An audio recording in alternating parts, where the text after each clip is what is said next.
Hi guys, it's JB here with a new feature, new series on the channel. We'll do it every so often when we can. It's called JB's Inquest. This is episode 1, and no, we're not going to touch on Burnley because we've picked up the results. Although Fulham's draw against Newcastle just put us back in the bottom 3, but I'm confident that we can get 3 points against Wolves, so I'm not really worried about Burnley at the moment. The team I want to touch on at the moment, and it has to be said. It's got to be said. I'm afraid Arsenal are the team I want to talk about because what's gone wrong? 12 goals all season, 13 points all season in the first portion of the season. They're going to be in the bottom 6 of Christmas. They just won the FA Cup not 4, 5, 6 months ago. They won the Community Shield that same amount of time ago. What has gone wrong? Well, in the next 10 minutes or so, I'm going to try and work out what has gone absolutely wrong, from the board to the manager to the attitude of the players. Several things I want to get in touch with, but I'm going to start first of all with the board. Now, obviously, a lot of fans are furious with Stan Kroenke. Has he backed Arteta enough in the summer? They got Thomas Partey in. But the Arsenal fans, and they're entitled to their opinion, I suppose. I mean, you watch AFTV and things like that, and you think, well, you know, this, that, and the other. And they're entitled to give their opinion. But I'd like to know, do they want to invest money? Or is the recruitment not there at Arsenal? I mean, you look at Arsenal now without David Dein. Now, when David Dein was at Arsenal, the recruitment at Arsenal was second to none. It was the best, in my opinion, in the business. Look at the players he brought in. He brought in Vieira, a nobody. Batia, nobody. He brought in Thierry Henry, who struggled at Monaco. Kanu, Bergkamp, Platt, people like that. This was back in the late 90s, 2000s, right? And you look at that team, Gilberto, all these people. His knowledge and his recruitment policy, David Dein, made Arsenal a very, very attractive side. They were the Invincibles in 2003-04. They went 38 games in a Premier League season without defeat. And then, for some reason, David Dein gets sacked. I don't know what actually happened. I think he got sacked. The Emirates was built. It was supposed to be moving in the right direction. Should Arsene Wenger have stayed as long as he did? There's a lot of questions to be answered, but Stan Kroenke's come in. You know, I think the last 2 or 3 years, I think he's wasted a lot of money on players that I'm going to touch on it yet in a bit more detail in a minute.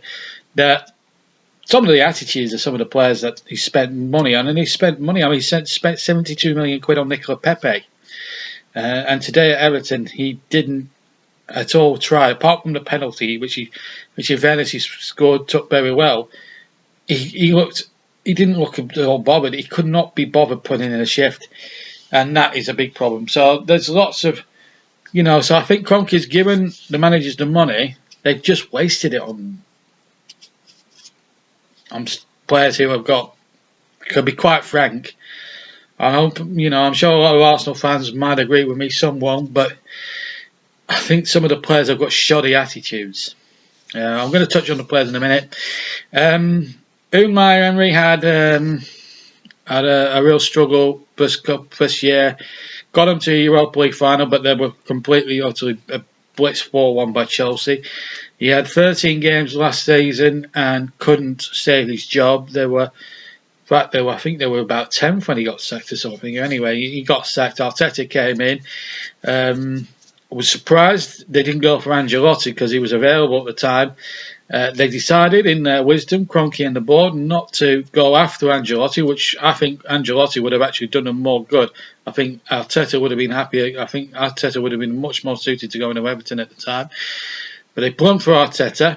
I mean, he earned his stripes at Manchester City, but, you know, it's one thing being a first-team coach at a big club when you're the number 1 at a big club. And let's face it, Arsenal traditionally are a big club. In stature, support.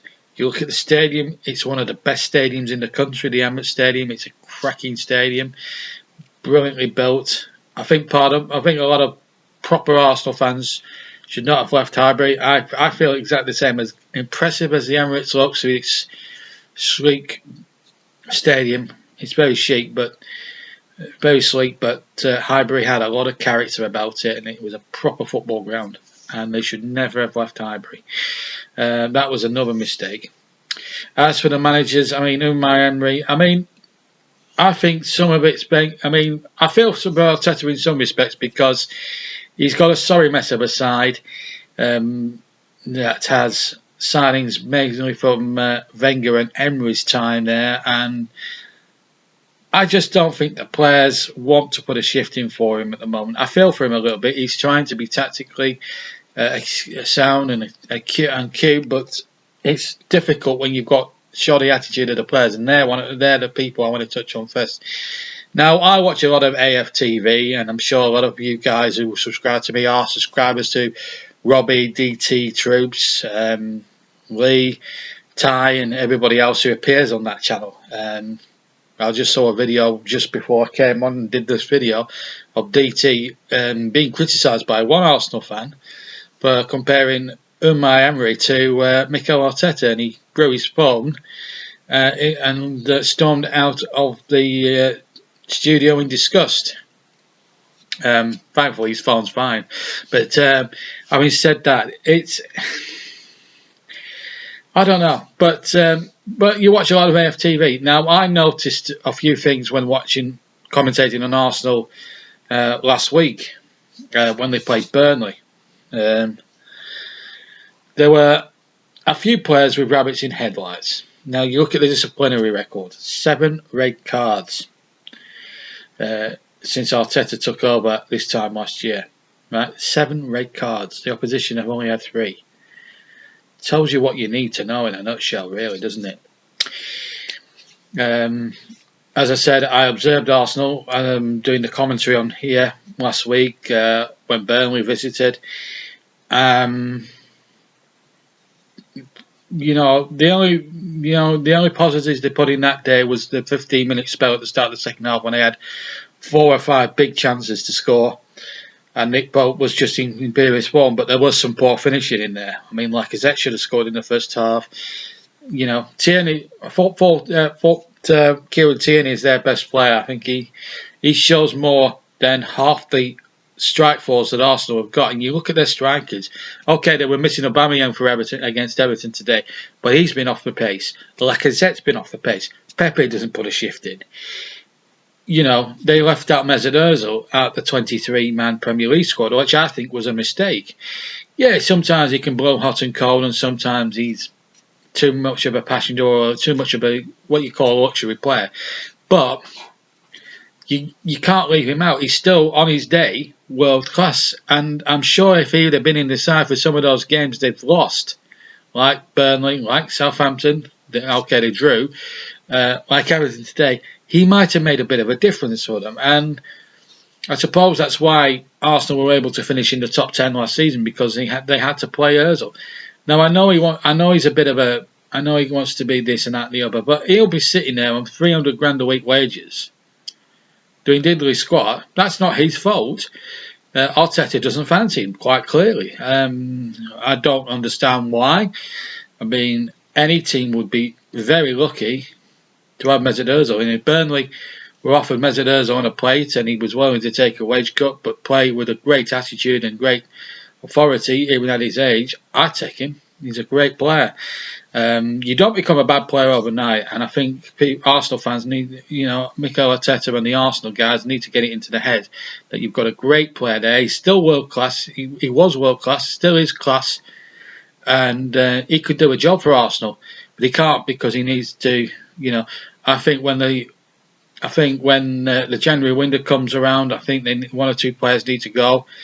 I watched Bellerin, Rob Holding and Granit Xhaka in particular close quarters last week when they played Burnley. I'm going to start with Granit Xhaka. Now, Granit Xhaka came with a bit of a reputation. He was an Arsene Wenger buy, but I'd also know they bought him. How much did they buy him for in 2016? I think it was about 35 million quid. I think Wenger paid for him. I might be wrong, but anyway, he came with a bit of a bad boy reputation from Germany. He'd been sent off a lot of times in the Bundesliga, so there was always that question mark there. Arsenal fans were questioning Wenger's wisdom. In the last 2 or 3 years of his reign, there were a number of questions asked of Wenger from the supporters. Why do this? Why do that? Why do the other? You've lost your touch, that sort of thing. I think Granit Xhaka was one of those signings that didn't make sense. What he did on, I think the last straw, really, the straw that broke the camel's back was the incident with Westwood last week. I mean, we all know that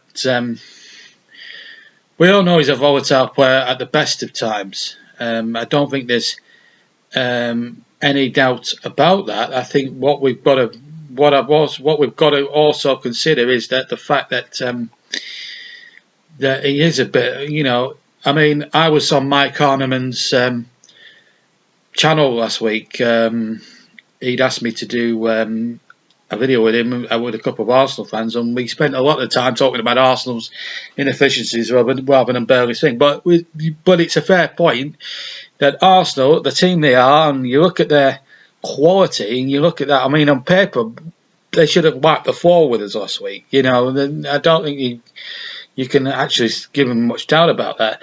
The fact of the matter is, they should have wiped the floor with us on paper, but football isn't won on paper. It's the attitude. Now, what Burnley showed more than Arsenal was the desire, the work rate, the effort. Do your job and do it properly. If you're told to get crosses in, the only man that did it merely for Arsenal last week was Mikel Arteta. Xhaka did nothing and got himself stupidly sent off. El Neri was very lucky to not see red as well for his part in knocking out Tarkowski. There is ill discipline in the club. They also talk about Bellerin and certain other individuals as well. Hector Bellerin especially, I thought was, to me, him and Willian don't suit each other. Which makes Willian look bad. He's only just come to the club. He's still trying to settle in. I'm not sure whether that was such a good signing, in fairness. You look at all that success he's had at Chelsea, but he was playing in a good system at Chelsea. He's gone to Arsenal here. And to be honest with you, when he's playing alongside Hector Bellerin, and this is no disrespect to Bellerin, but both of them together down that right-hand side look like rabbits in headlights. They didn't at all. We're not keen. They weren't like Tierney, who just would bomb down and take people on and run at them. He had such a good run at Walton last week. And on a couple of occasions really skinned him and did really well. I thought Tierney was their most consistent player, and he has been for the last 3 or 4 games. That's the positive. And he does link up well with Saka, as Jermaine Jean has pointed out on Match of the Day tonight. But the point is that Bellerin, it just doesn't seem up for the challenge. Neither does Nicola Pepe. There are certain players that are going to have to go. I mean, Arsenal have wasted a lot of money on players who just, let's be fair, they're not clearly up to the challenge. And you can understand why Robbie and DT and Mike and several other Arsenal fans are absolutely done in. I mean, I've seen Mike on Facebook tonight call for Arteta's head. I feel sorry for him. But it is a results business, and the thing is now, will Stan Kroenke, will that be the straw that breaks Stan Kroenke's back and force him to press the panic button and eject and put the ejector seat on Mikel Arteta and eject him as Arsenal manager? It's a tough one. I mean, people are saying that Allegri should be manager. People are saying, people like him that have won things, but that Arsenal team, I've got to be honest, it's going to take a long time to rebuild that side and make it a force that it used to be. Also on Match of the Day, Alan Shearer. And now it's not often that I agree with Alan Shearer, but tonight I felt inclined to agree with him. The reality for Arsenal and the fans is simple, basically. They are 5 points above the relegation zone. Nobody, I didn't think, they'd be anywhere near. I thought they'd be pushing for Europa, maybe the Champions League. You look at the Thomas Partey signing and things like that. Now, Thomas Partey, in fairness, has not been given a chance, by the way. But the reality for Arsenal is simple. They are 5 points above the drop zone, and I think it's a good point that Shearer makes. They could, in reality, if the attitude of the players, unless the attitude of the Arsenal side, and I'm not going to include Kieran Tierney in this because his attitude has been brilliant. It's the rest of the side that are letting good players, good honest professionals like Tierney down. And if the attitude of the Arsenal team don't change, then I can only see one way that Arsenal are going to go, and that, I'm afraid, is down. I mean, Mike and a couple of the Arsenal fans I was with, they were saying getting relegated. I actually said to them, oh, just back the team. You will get out of it. You can't, you're going to have these things from time to time. And maybe at the time I was right. Now, looking at that, I mean, they look poor against Everton. I mean, Everton they just relaxed and everything else. The only player that I think Arsenal have got at the moment that's any good is obviously Tierney. But the attitude of the players, if they keep this attitude up the way they are now, relegation is a very, very, I have to say it, and I didn't think I'd be saying this tonight, is a very real possibility. And what a shame for Arsenal Football Club if that was to be the case. A grand football club, and they've been in the top flight for 70, 80 years non-stop. They've always been a huge feature of the Football League. A club with massive history. You look at the wins, you look at the great managers that managed them. Herbert Chapman in the 30s, Bertie Mee in the 60s and 70s, George Graham in the late 80s, early 90s, Arsene Wenger in the first 6 or 7 years of his reign there before they moved to the Emirates. That was the legacy of Arsenal Football Club and its history. And it's in danger of being destroyed by a bunch of players who just don't give a stuff about the club. They don't give a stuff about the supporters who pay their wages or would have paid their wages if there was no lockdown.